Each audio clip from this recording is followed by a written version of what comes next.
میلاد کا مطلب ہوتا ہے پیدائش. میلاد مصطفیٰ حضور کی پیدائش وہ تو 1450 سال پہلے ہو گئی. اب ہم یہ جو محافل سجاتے ہیں ان کو کہتے ہیں محفل میلاد. اور محفل میلاد وہ ہر محفل کہ جس محفل کے اندر حضور کا ذکر خیر ہو. بندے چاہے 4 بیٹھے ہوں یا 4000، ساؤنڈ ہو یا نہ ہو، اسٹیج ہو یا نہ ہو، مجمع ہو یا نہ ہو، ہر وہ محفل، ہر وہ مجلس جس میں حضور کے کسی بھی وصف کا بیان ہو، ہم اس محفل کو، اس مجلس کو محفل میلاد کہتے ہیں. تو حضور کے تذکار جمیلہ تو اتنے علامہ اقبال نے کہا تھا زندگیاں ختم ہوئیں اور قلم ٹوٹ گئے، تیرے اوصاف کا ایک باب بھی پورا نہ ہوا. ہماری زندگیاں ختم ہو سکتی ہیں، حضور کے اوصاف ختم نہیں ہو سکتے. صرف حضور کے ایک وصف پہ چند باتیں کر کے میں گفتگو کو سمیٹ لوں گا. جس طرح حضور علیہ السلام کو اللہ تعالیٰ کا آخری نبی ماننا ہمارے لیے، ہمارے ایمان کے لیے، ایمان کی تکمیل کے لیے لازمی ہے، اسی طرح شاید آپ کے لیے یہ نئی بات ہو کہ اسی طرح حضور علیہ السلام کو ساری مخلوقات کے اندر سب سے زیادہ حسین ماننا یہ بھی ایمان کی تکمیل کے لیے ضروری ہے. یعنی جس طرح ہمارا ختم نبوت پر ایمان ضروری ہے، اس طرح حضور کے ہر وصف اور حضور علیہ السلام کے حسن و جمال کو تمام مخلوقات سے زیادہ ماننا یہ بھی ہمارے ایمان کا حصہ ہے. میرے تاجدار گولڑا حضرت پیر مہر علی شاہ صاحب رحمۃ اللہ تعالیٰ علیہ نے جو بات کی تھی وہ ویسے نہیں کہا تھا. آپ نے فرمایا تھا کہ نہ کہ کوئی صبح دا سویرا آئے. تاجدار گولڑا کی بھاڑی قسم کے پیر نہیں تھے، عالم پیر تھے. اور آپ نے جو پنجابی کے اندر کلام لکھے ہیں یہ پنجابی کی ہر زبان کا ایک اپنا لہجہ ہوتا ہے، اپنا انداز ہوتا ہے. تو آپ چونکہ پنجابی تھے تو آپ نے پنجابی کے اندر اپنے رسول کے ساتھ محبت کا اظہار کیا. آپ فرماتے ہیں کوئی صبح دا سویرا آئے، ساری دنیا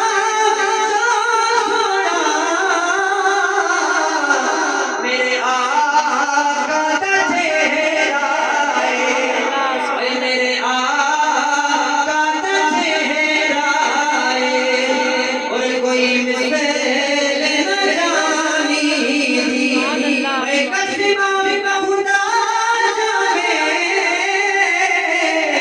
وہ دی چڑھے دی جوانی. یہ جو شان کے اندر اشعار لکھے جاتے ہیں یہ ہمارے بزرگ ویسے ہی نہیں لکھ دیتے، ان کے پیش نظر حضور کی حدیثیں پڑھتے ہیں، اس کے بعد یہ کلام لکھتے ہیں. صاحب معارف نبوہ لکھتے ہیں حضور علیہ السلام شب معراج جب گئے نا اللہ کی عرش پر معراج کرنے کے لیے، تو اللہ سے سوال کیا یا اللہ تم نے جبریل کو 70,000 پر عطا کیے، اللہ مجھے کیا عطا کیا اس کے مقابلے میں؟ اللہ کریم نے فرمایا سونیا محبوبہ ہم نے جبریل کو 70,000 پر دیے ہیں، اور محبوبہ جبریل کے مقابلے میں ہم نے تجھے تیرے سونے سونے گیسو عطا کیے، بڑی بڑی زلفیں عطا کی ہے. اور محبوبہ تیری زلفوں کی قیمت کتنی ہے کہ جبریل کے 70,000 پر تیری زلفوں کے بال کا مقابلہ نہیں کر سکتے. پھر میرے تاجدار گولڑا نے اس روایت کو پڑھتے ہوئے قلم کو اٹھایا. آپ فرماتے ہیں کوئی زلیخا چھلے او چھلے، کوئی زلیخا چھلے او چھلے، اوے سارا چکیر پاؤں سونا میرے آقا تو چھلے او چھلے. ساری زندگی حضور کی حدیثیں پڑھی، حضور کی باتیں پڑھی، حضور کی سیرت کا پیغام دیا، لیکن میرے تاجدار گولڑا نے ختم نبوت پر بھی پہرا دیا، ناموس رسالت پر بھی پہرا دیا. ساری زندگی حضور کی باتیں لکھنے کے بعد قدر ختم کی. فرماتے ہیں کوئی مثل نہ ڈھولن دی، اوے دنیا والو میرے لیے زندگی کا نچوڑ یہ ہے، کوئی مثل نہ ڈھولن دی. چپ کر مہر علی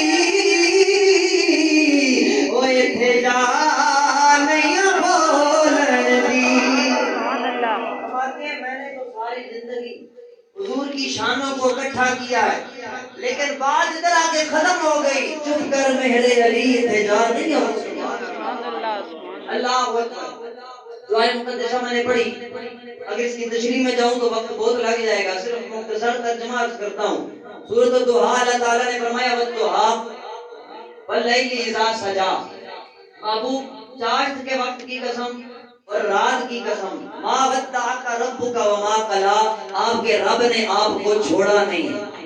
اب اس کی تشریح کے اندر مفسرین کرام نے بہت سارے اقوال لکھے کہ ضحیٰ سے کیا مراد ہے، واللیل سے کیا مراد ہے، ہر کسی نے اپنا اپنا لکھا، لیکن شاہ عبدالعزیز محدث دہلوی فرماتے ہیں اللہ تعالیٰ نے یہاں قسم اٹھائی ہے، اور یہ کسی عام دن کی قسم نہیں ہے اور عام رات کی قسم نہیں ہے، فرماتے ہیں یہاں دن سے مراد حضور کی آمد والا دن ہے، حضور کی ولادت والا دن ہے، اور یہاں رات سے مراد حضور کی شب معراج ہے۔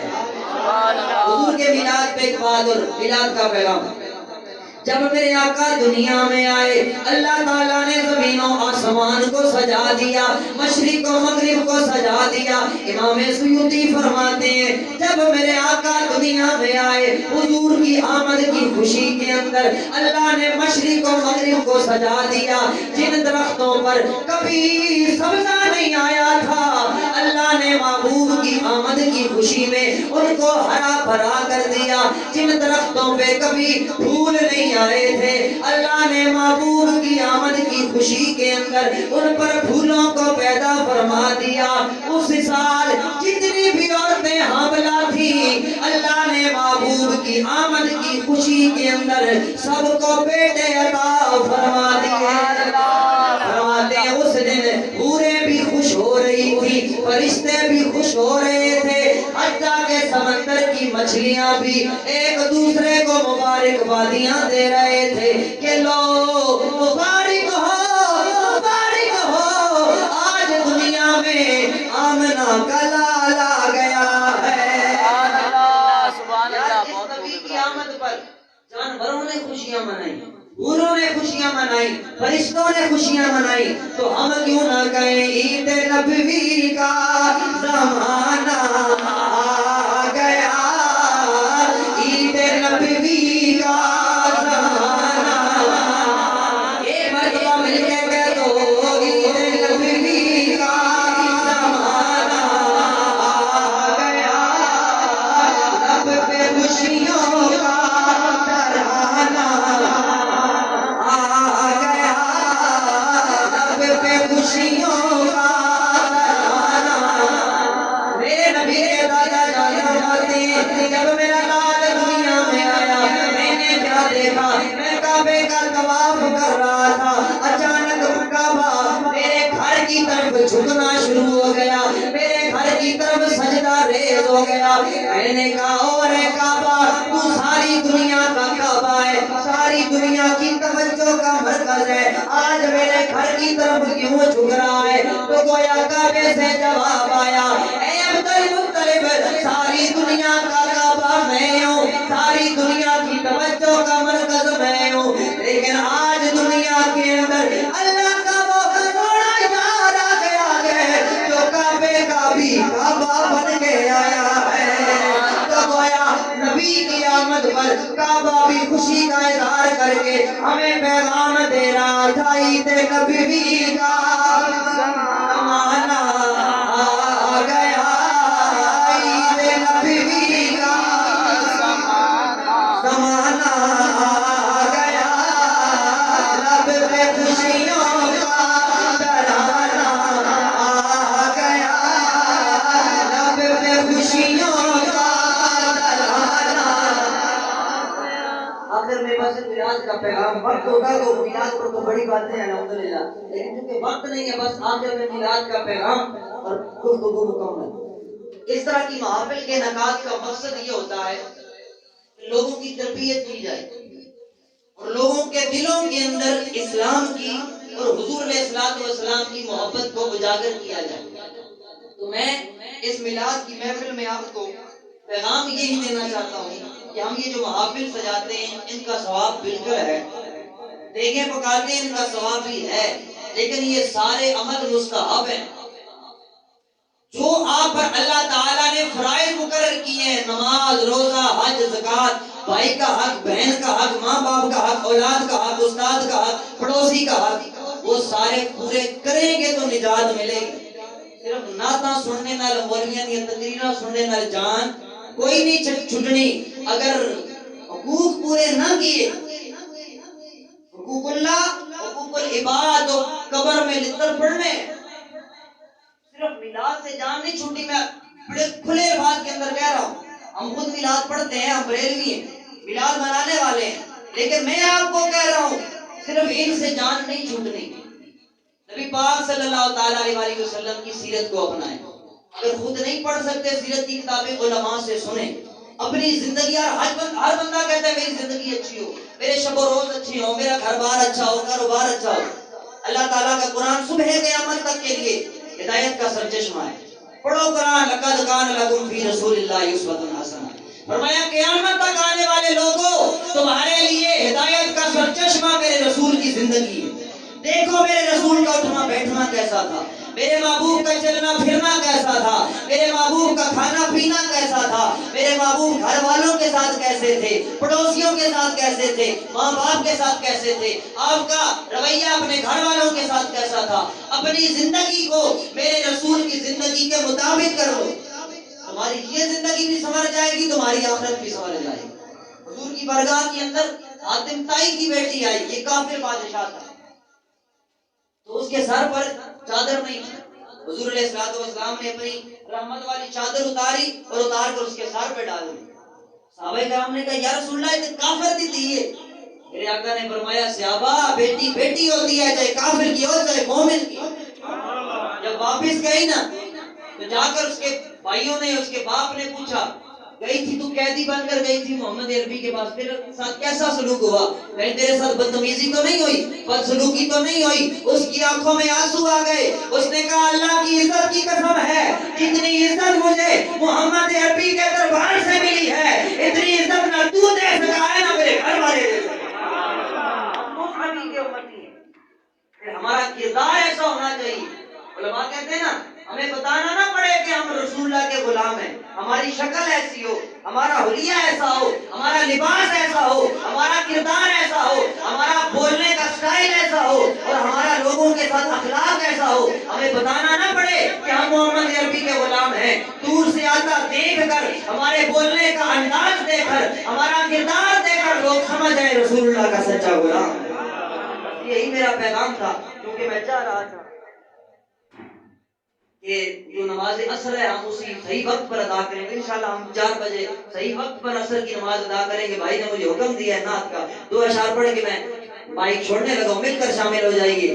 تو شاہ خوبا تو جانے جانا، تو شاہ خوبا تو جانے جانا ہے، چہرہ کتاب تیرا بن سکی ہے، نہ بن سکے گا، بن سکی ہے، نہ بن سکے گا، مثال تیری۔ یاد رکھو میرے نبی کے غلاموں، دنیا کے اندر لاکھوں حسین و معجوبین آئے، لاکھوں حسن و جمال والے آئے، لیکن سارے کے سارے میرے نبی کے دربار کے منگتے نظر آتے ہیں۔ کوئی ایک بھی میرے مصطفیٰ جیسا رب نے بنایا ہی نہیں ہے۔ اس لیے کہتے ہیں نہ بن سکی ہے، نہ بن سکے گا، مثال تیری۔ خدا کی غیرتی نے ڈھال رکھے، تجھ پہ